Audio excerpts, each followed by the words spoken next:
Hi folks, welcome to the Creating a Migration Plan workshop. My name is Sasha, and I'm a developer relations engineer based in New York. If you have any questions during this workshop, feel free to ask them in the Q&A forum linked below this video. Members of my team will jump in to answer throughout, so it's okay and even encouraged to submit your questions anytime. Be sure to upvote other people's questions that you might find relevant or interesting. Before we move on to our agenda, I want to acknowledge something. Migration can be intimidating. I've done a number of migrations during my career, and I'm not going to lie, they're not always easy. You have to balance a large number of competing priorities. In migrating to the Google Ads API, I bet you'll end up thinking about and negotiating nearly all of these. So again, migration can be intimidating, but it doesn't have to be. And my goal with this workshop is for us to build a mindset together that will allow you to start confidently migrating today and leave you prepared to untangle all of these things with your teams tomorrow. And with that, on to our actual agenda. Today, we'll start with covering simultaneous AdWords and Google Ads API access. Then we'll work through an example migration timeline. We'll then use that same timeline to define the different phases of migration. And then with those phases, we'll identify their various goals and dependencies. After that, we'll discuss important decisions and various strategies. Finally, we'll review how to create a migration plan. First up, accessing both the AdWords API and Google Ads API simultaneously. We've got your app, the AdWords API, and the Google Ads API. Your app can make requests to AdWords, and recall that those requests include an access token and a dev token, and that our client libraries exchange a refresh token for an access token periodically. Your app can also make requests to the Google Ads API. These requests can reuse the same access token and dev tokens, and our client libraries will also allow you to use the same refresh token and dev token for both. The key thing here is that your app can make requests to both APIs. So your app can make requests to both the AdWords API and the Google Ads API from the same binary or script. This is possible because we have brand new client libraries for the Google Ads API. And just to reiterate, the same credentials can be used for both. So your refresh tokens and dev tokens can be used by the Google Ads API client libraries. And then that library will then use that refresh token to fetch an access token for each request. The ability to issue requests to both APIs using the same credentials and same binary or execution contexts is a key tool we've given you to help you migrate. And that's important because eventually, the AdWords API is going away. So when April of 2022 comes around, your app will no longer be able to issue AdWords API requests. With that sunset on the horizon, let's walk through an example migration timeline. This next section is just an example of how a migration might look. I'm not saying all migrations will look this way, or even that this is the best timeline. So keep that in mind as we work through this brainstorm. To start our example, the most basic thing that you'd need to do is install the client library for your language of choice. This could be as simple as adding a new dependency to a Composer, Maven, or pip file, or it could require a ticket with your legal team. So then you'd need to convert the config files for credentials, as the Google Ads API libraries use slightly different config formats. The exact changes have been covered in previous workshops, and I'll include a link in resources about this. Then after that, I think you'd have your pinnacle hello world moment when you make your first request. If you're successful with that, maybe you'll start migrating some simple cases and API calls from AdWords to Google Ads. So far, pretty reasonable. After you get your bearings is when things probably get more involved and complicated. You'll probably meet with product and business to identify requirements and what data to gather, then likely split off for a bit and do the research. Once that's done, maybe you'll circle back with stakeholders and review and ratify any decisions. I like to refer to this as the stakeholder sandwich. And for some teams, maybe this is an open-faced sandwich. Not all of your migrations will need a meeting with stakeholders after gathering data. So once you've gathered the necessary data in a green light, you'll probably start coding. Coding could be happening simultaneously with testing, and actually, in a lot of cases, coding and testing could be both happening concurrently with deploys if you have a continuous delivery or integration pipeline set up. I'll actually talk about this a little bit more later. So let's zoom out and see this whole Gantt chart. First thing I want to call out for the people in the back is this is not to scale, especially not the coding part. Next, even with this extremely simple and almost degenerate example of a migration timeline, it's actually still quite complex. And like with an actual timeline, any one of these tasks or events could have any number of failures. Now, I don't say that to usher in the death of optimism, but rather to encourage you to be appropriately cautious. I think this example, even though a bit simple and in many places unrealistic, it gives us a good starting point and sets the stage for how we think about creating a migration plan. You'll notice I've chunked this up into 3 different sections, and each section has a different timescale. I think we have enough here to define some phases of migration. So, returning to our example timeline, the first section is on the order of hours or days. This is getting your feet wet and exploring section. I particularly like the moment when you're able to make the first request to the Google Ads API. So let's call this the Hello World phase. Next section is probably on the order of weeks and includes our stakeholders. So let's call this the stakeholder sandwich phase, plan and prepare. The last section is on the order of months and is the heaviest work section, including all of coding, testing, and deploying. So let's call this code and rollout. So we've got hours or days for Hello World, then weeks for planning and prep, and then months for coding and rollout. I mentioned this briefly earlier. Coding, testing, and rollout can actually happen simultaneously. Many of you may already practice continuous delivery or Agile with a lowercase a. CD is something that we at Google practice. Personally, I think it's the best way to ship code. It's fine if you practice a different software development lifecycle, but I will be encouraging you to factor this into your migration plan. And actually, one big reason for continuous delivery is because of the AdWords API sunset. Reminder that that's happening in April of next year. I think using a continuous delivery approach to this migration is likely the quickest method of migrating. I also think it would be pretty hard to complete this migration on time using waterfall. And to be specific, you actually have less than 7 months to completely shift all traffic from the AdWords API to the Google Ads API. For some of you, that may not be difficult, but for others, you may be pushed up right against the critical path. The critical path of any project is the longest duration of a set of tasks or events that have interdependencies. For the Google Ads API migration, your critical path must be before April of 2022. I think it's extremely valuable for you to know your critical path in the context of this migration, and I'll point this technique out again when I talk about strategies. But for now, let's turn off the red because it's actually beginning to stress me out. So before we move on to the next section, I want to make something clear. There's no one-size-fits-all with migration plans and timelines. I cannot prescribe a timeline for you. That ultimately is up to you. And what I've shown you with this so far, by breaking this up into Hello World, Plan and Prepare, and Code and Rollout, that's a suggestion, a starting point. You know your product and engineering cultures. I don't. So all of your migrations will look different in the end. Every migration is different. And my team and I can help guide, but in the end, your team will decide. But for now, let's use these phases and reason through migration using this scaffolding. So now let's talk about goals and dependencies. For this section, I'm actually going to work backwards and start with code and rollout. So what is our goal? To complete a stable migration by the April 2022 sunset date. And then we also have a stretch goal, which would be to deprecate or remove all the AdWords code. And a reminder that we're thinking about code and rollout on the order of months. So what are the dependencies to be able to code and rollout? Well, first, and somewhat obviously, is the ability to actually issue a Google Ads API request. Then is the infrastructure that allows you to shift traffic from the AdWords API to the Google Ads API. After that dependency is having engineers with assigned and scoped work. And then following is infrastructure for monitoring and alerting for your app, specifically for the Google Ads API rollout. Although I would encourage you to have alerting for all aspects of your app as well. So these kind of sound like tasks or projects. Keep these dependencies in mind as we move backwards to plan and prepare. So what's our goal with planning and preparation?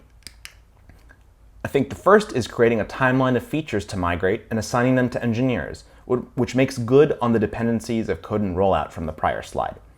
So then defining the fork point and rollout strategy. And I'll talk about fork points later, but this answers the ability to shift traffic and rollout code dependency. And last in goals is setting up monitoring, experimentation, and analysis tools that you'll need and use when coding and rolling out. In our stretch goals for planning and prep, we have integrating static analysis and linters, as well as inventorying test coverage. So remember the time frame for plan and prep. We're on the order of weeks. For some of you, maybe days. So what are our dependencies for plan and prepare? Well, you can't plan without being able to estimate, so I would add work unit estimates to your list. You also need to have identified your technical challenges, and also required is business stakeholder buy-in, as well as product priorities. So like before, keep these in mind as we travel backward to Hello World. So here, the goals are pure of spirit. I think you can just run an ad hoc request and gather data. So what data?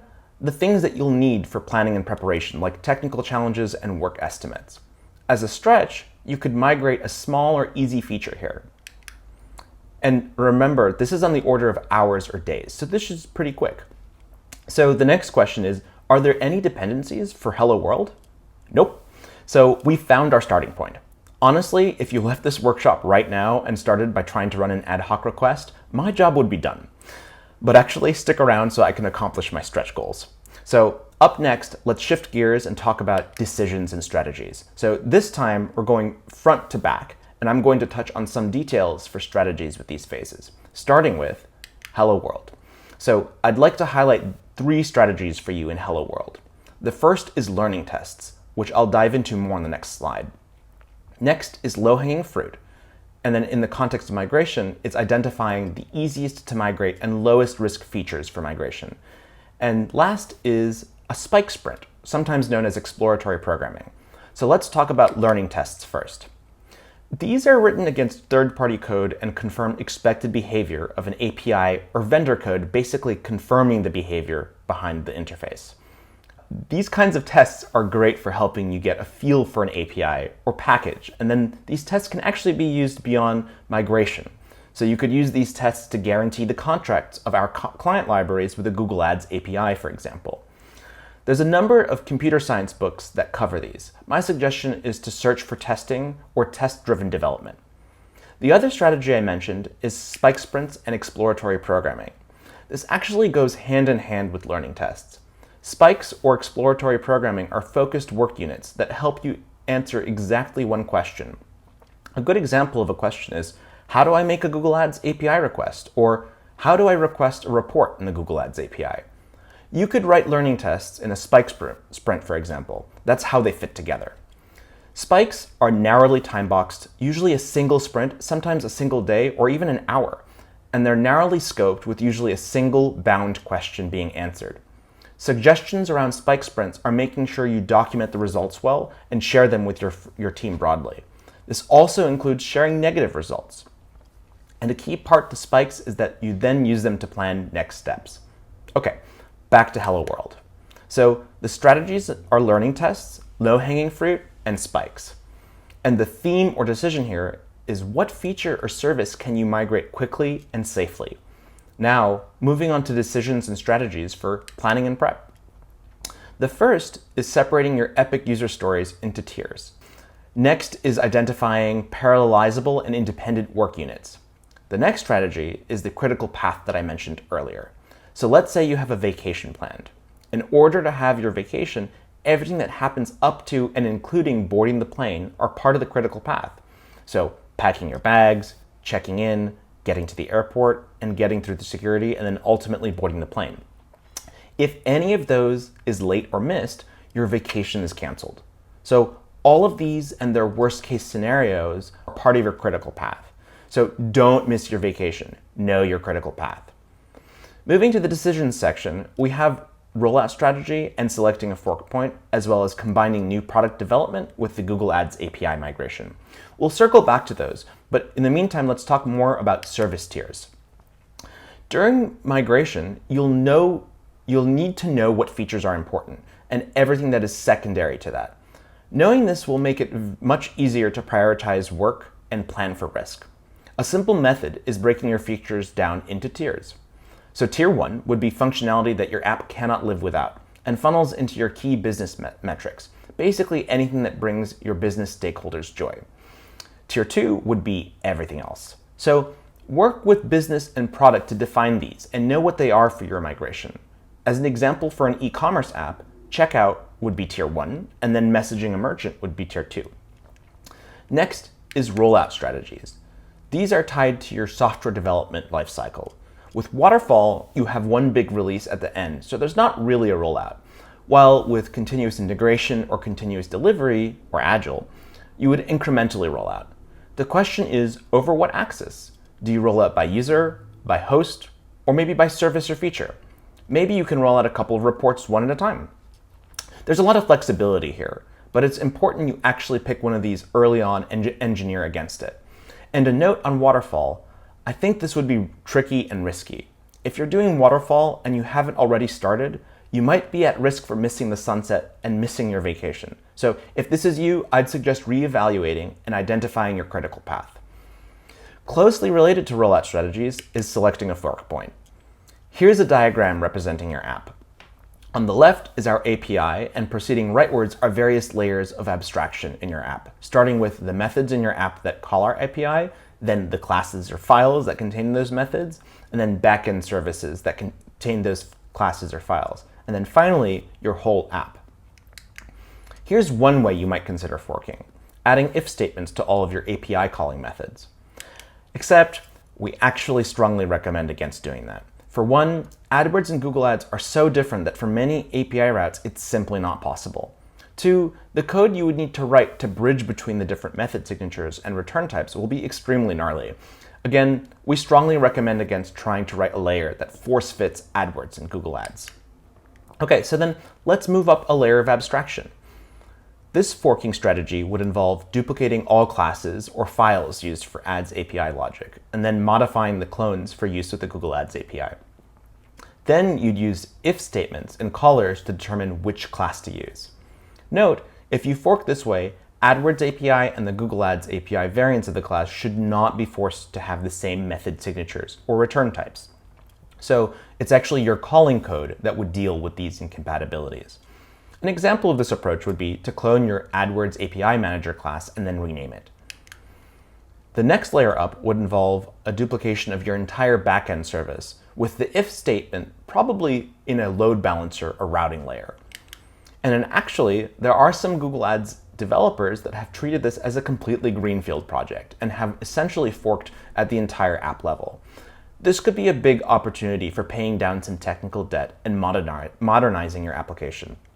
If you ask us, our guidance is to fork somewhere between classes and backend services. This is probably the least risky but most stable way of migrating, and it ensures a certain degree of encapsulation and isolation of incompatible API code. Returning to strategies and decisions for plan and repair, the last thing I'll say in this is that there are two big opportunities here. The first is at the end. If you plan this right, you can actually combine new product development with the Google Ads API migration. The second opportunity is paying down technical debt. The AdWords API is 10 years old, and I'm going to guess that you may have accumulated some technical debt. So look at the oldest parts of your code base, the most unpleasant parts. Ask yourself, does this code bring joy? Now think about including that code in the scope of your Google Ads API migration. It's something worth considering. Now, on to code and rollout. So what are our strategies? First is observability, and after that is game days. So I have slides for both, and we're going to start with observability. This strategy is making sure that you have instrumentation for tracking errors, events, and traffic for your app. This way, you know if things are going well or badly. A sub-component to this is something known as an AA test. These are like A/B tests, but instead of an experimental treatment, you actually serve the user the control in both cases. You can then use these tests to confirm that your experimentation, instrumentation, and event tracking and fork points are working as expected. So related to this is game days. These are allocated blocks of time with your DevOps team where you test deployment infrastructure and confirm expected failure modes. Plan and execute these well in advance of rollout so you don't have any surprises. For a game day to run well, make sure you communicate internally and also identify any assumptions and failure modes you think your app has and confirm them. And make it easy for people to reach you during the game day in case of surprises. Maybe with a shared chat room that you and your team will be present and responsive in during the game day.